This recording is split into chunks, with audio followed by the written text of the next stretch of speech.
Welcome to the Retaliation Realm channel. We hope you enjoy today's story. My name is Laura. At 45, my life was a testament to what hard work and independence could achieve. Over $10,000 a month wasn't just a number, it was my declaration of success in a high-stakes game. Back when I was knee-deep in the MLM hustle, making a name and solid cash for myself, Tom came into the picture. He was all charming and smart, totally taken with the way I managed my business and independence. That seemed to draw him in like a moth to a flame.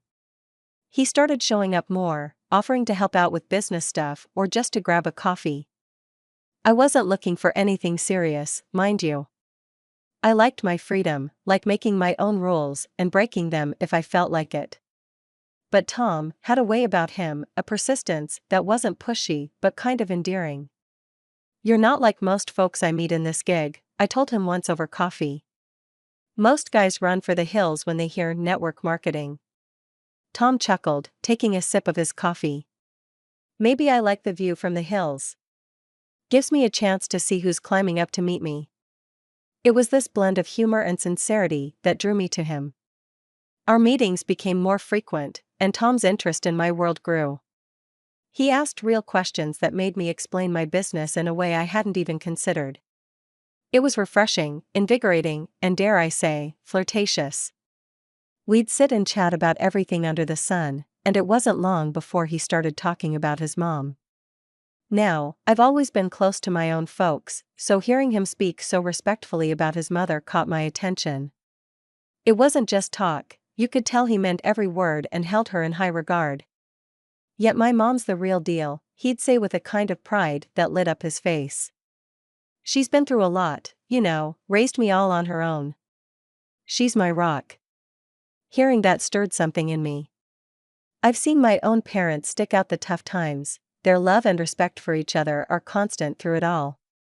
I guess that's what got me seeing Tom in a new light. So when he asked me to marry him, it wasn't the grand gesture or the promise of a life of ease that got me to say yes. It was the simple, honest love he had for his family.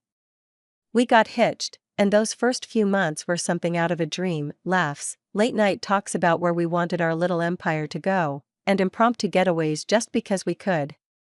I was genuinely happy, thinking I'd found someone who got me, who respected my hustle and had my back. After the initial bliss of our unconventional meeting and the whirlwind romance that followed, settling into married life with Tom brought its own set of challenges. One thing that started to stick out was Tom's relationship with his mother, Carol. It wasn't just close, it was suffocatingly tight. They were on the phone multiple times a day, and our weekends were monopolized by visits to her place. It started to gnaw at me, the extent of his attachment and the expectations it placed on us, especially me. One Saturday morning, as we were gearing up for yet another weekend at Carol's, I couldn't hold my tongue any longer. "Tom, do we have to spend every weekend doing chores at your mom's? I mean, doesn't she have anyone else to help out?" Tom looked at me like I just suggested we mow the neighbor's lawn. "Laura, she's old, and it's just us. Who else is going to do it?" he said, frustration bubbling. "But it's every weekend. Don't you think it's a bit much?" "I've got stuff I'd like to do too, I replied, my brow furrowing as I crossed my arms, a clear sign of my own frustration. He was digging in. "Look, Laura, she's my mom. She's always been there for me, and now it's my turn," he said firmly. I thought he'd understand, but the conversation was going nowhere, a stalemate between his unwavering loyalty to his mother and my growing resentment towards the situation. It was a red flag flapping furiously in the wind of our relationship, but I chose to ignore it, convincing myself it was just a phase. As weeks turned into months, the red flags multiplied. Tom's sarcasm about my work began to surface more frequently. It was subtle at first, almost playful, but there was an undercurrent of disdain that I couldn't overlook. One evening, after a long day of video calls and client follow-ups, I settled next to Tom on the couch, my laptop still warm from use. "Hugh nailed another big client today. This could be a game changer for us," I said, trying to share my excitement. Tom's eyes, glued to the TV, grunted in response, "Oh yeah, that's great. But don't you think it's time you considered a real job? You know, one that doesn't have you glued to that screen all day. I bristled, my enthusiasm cooling into annoyance. A real job, Tom? This is a real job. I'm making more than we'd ever dreamed of. What's not real about that? I shot back. He shrugged, not meeting my eyes. I don't know, Laura. It's just all this network marketing stuff seems a bit dodgy, doesn't it? The word stung, a slap to everything I'd worked so hard to achieve. Dodgy? You know what, Tom? Maybe you should spend a day in my shoes before you start judging. The conversation ended there, but the tension lingered like a thick fog between us that didn't dissipate. Tom's inability to value my career, coupled with his abnormal attachment to his mother, left me feeling isolated in my own marriage. The red flags were no longer just flapping in the wind, they were blaring sirens warning me of the storm ahead. Yet, I pressed on, hoping for a change, clinging to the memories of our early days. But as time passed, it became increasingly clear that Tom's loyalty was split in a way that left little room for me. The endless weekends at Carol's, my mother-in-law's place, had turned from a mild inconvenience into a full-blown chore. Every visit was the same routine: sit at the dining table, listen to Carol's lectures on housekeeping and the importance of saving every penny, and watch Tom hang on to every word she said as gospel. It was like stepping back in time, and I was wearing thin. One such afternoon, as Carol went on about the virtues of homemade meals over eating out, Tom chimed in, his voice laced with that now familiar sarcasm. Yet, Laura, maybe you should take a page out of her book. All that time on your computer, and what do you have to show for it? A strange business that no one understands.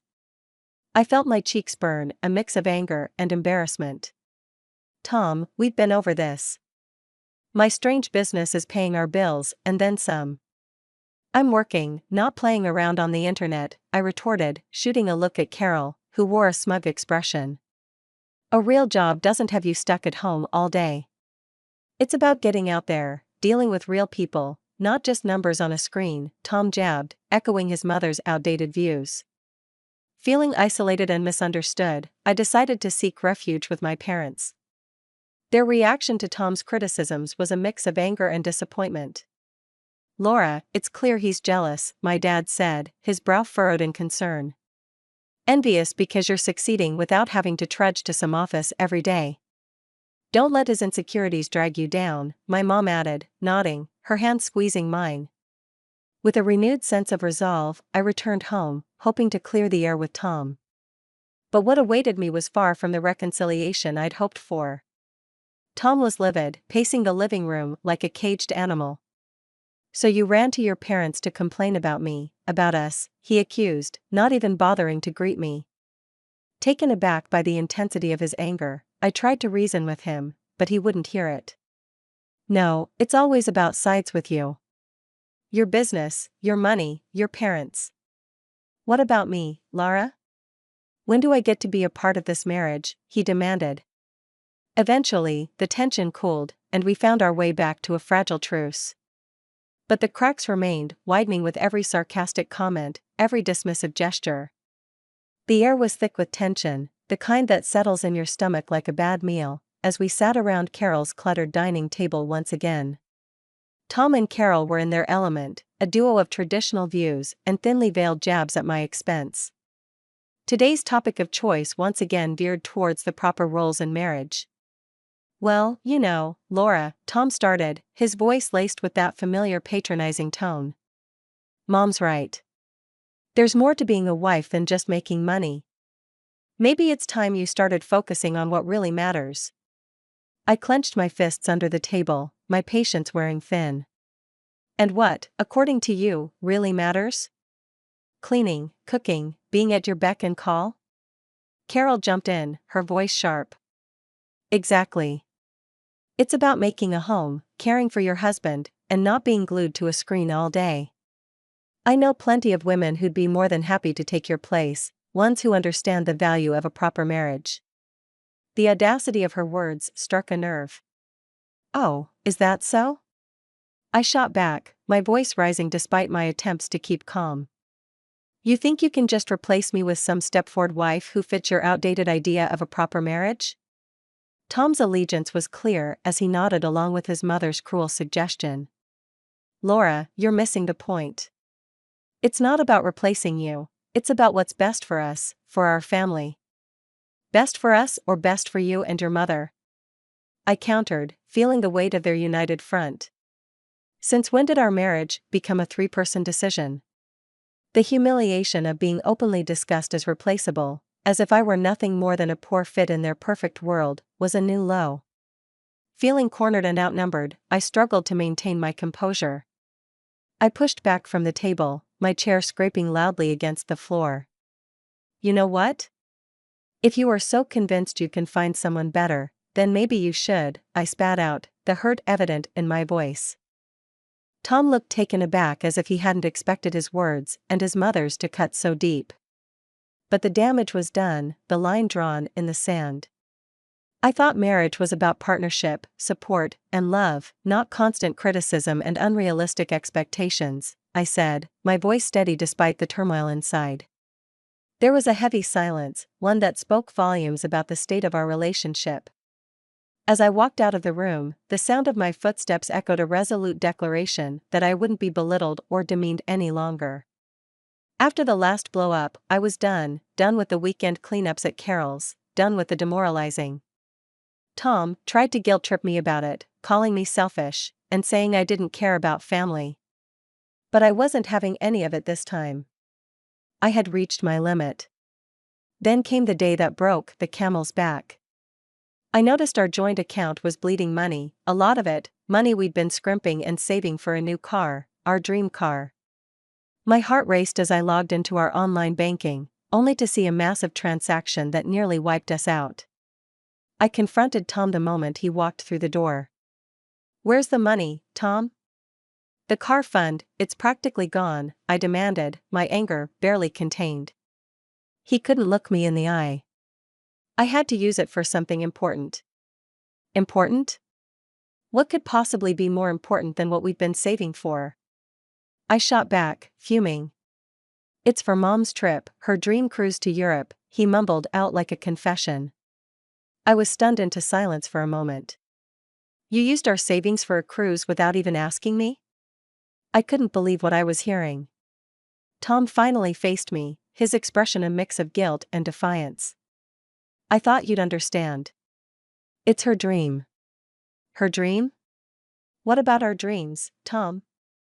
What about our plans? I was shouting now, my voice echoing off the walls. He had no answer, just stood there looking pathetic. That's when I decided to take matters into my own hands. I called Carol, hoping, maybe foolishly, that she'd see reason. Carol, this has to stop. Tom used our savings for your trip.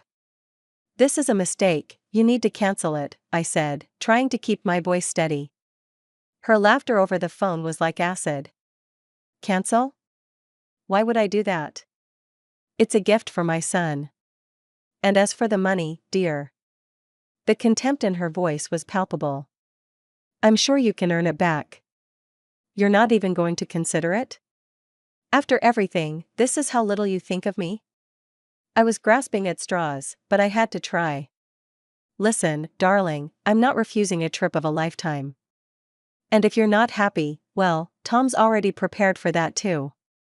Check the desk drawer, she said, her voice cold.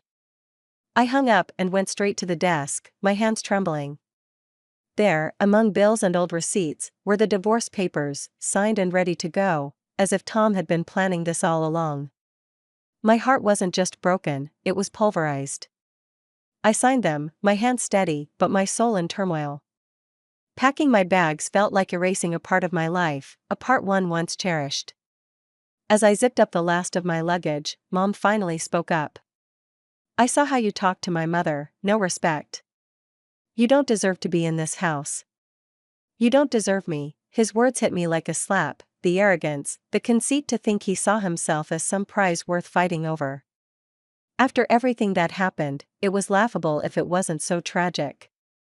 Well, maybe I don't want to deserve a man who thinks so little of me, who values his mother's happiness over his wife's. My voice was calm, but inside, I was a whirlwind of emotion.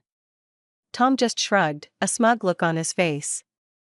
Good luck finding someone who will put up with you like I did, he taunted. I shook my head, disbelief and anger mingling. Trust me, Tom, the only thing I'll be looking for is peace, something you and your mother never gave me.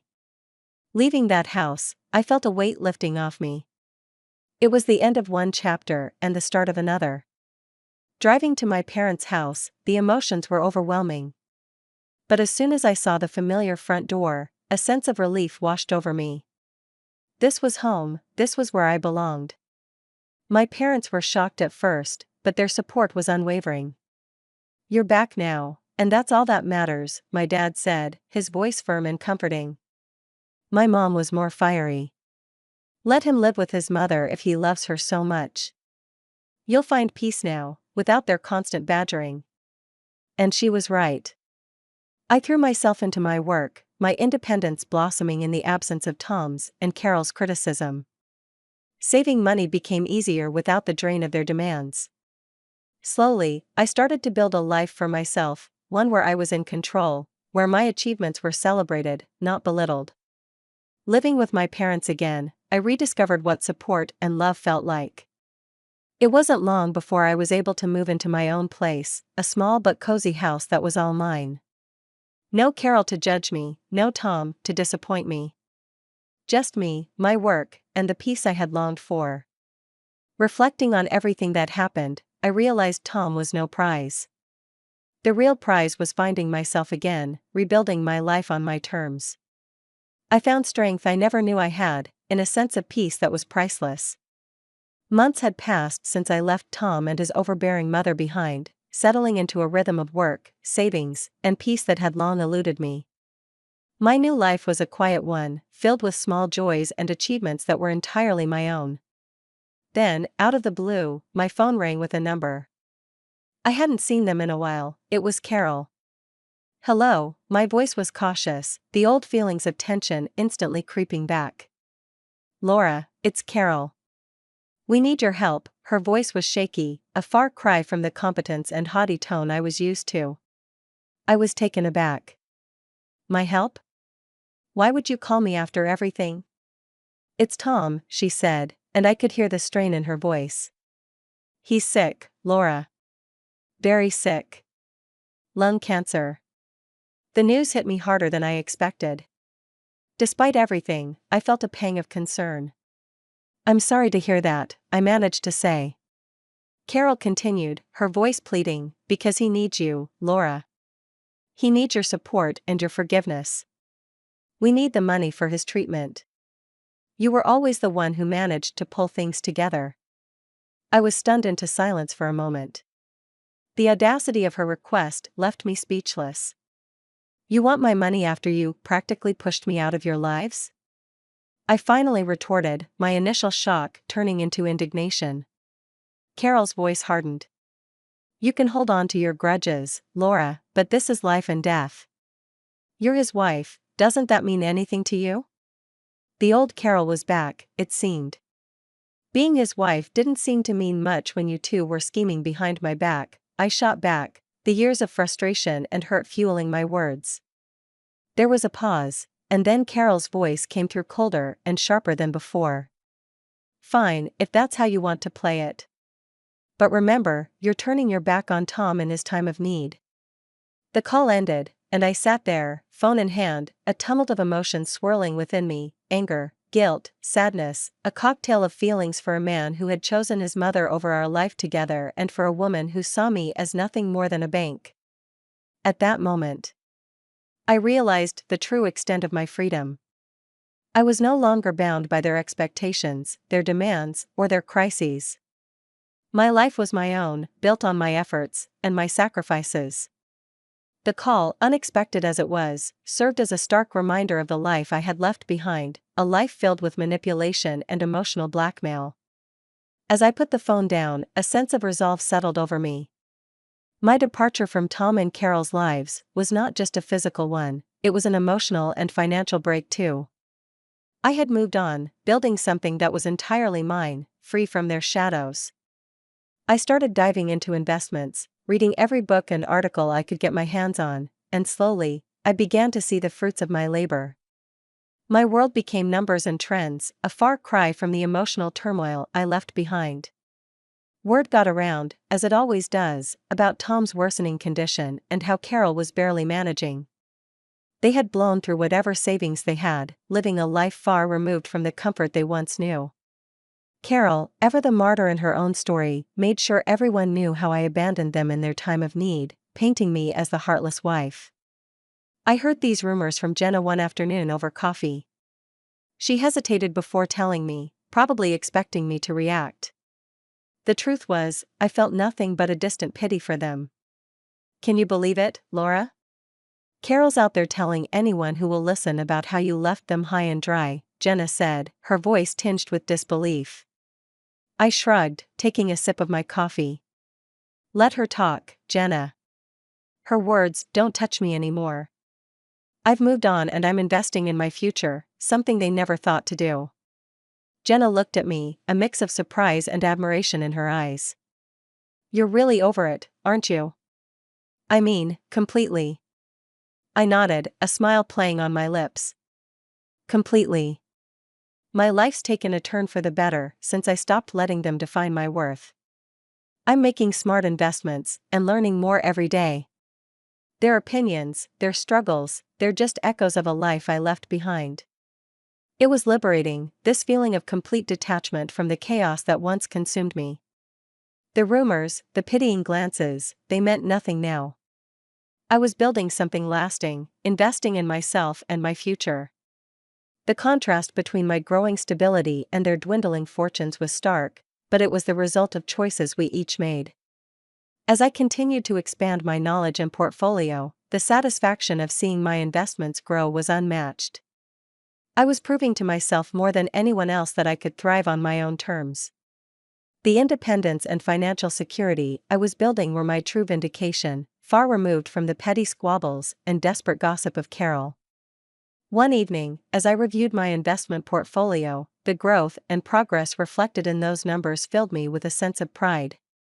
This was real, tangible proof of my resilience and foresight. The room hummed with Carol's bitterness and Tom's struggles, they were just background noise to the symphony of my new life. In this quiet moment of reflection, I realized the true extent of my transformation. I had not only survived the storm but emerged stronger, wiser, and more determined. My past with Tom and Carol was a chapter closed, a lesson learned, and my future was a canvas I was eager to fill with the colors of success and peace. Thanks for watching. How did you find the story? Let me know in the comments below.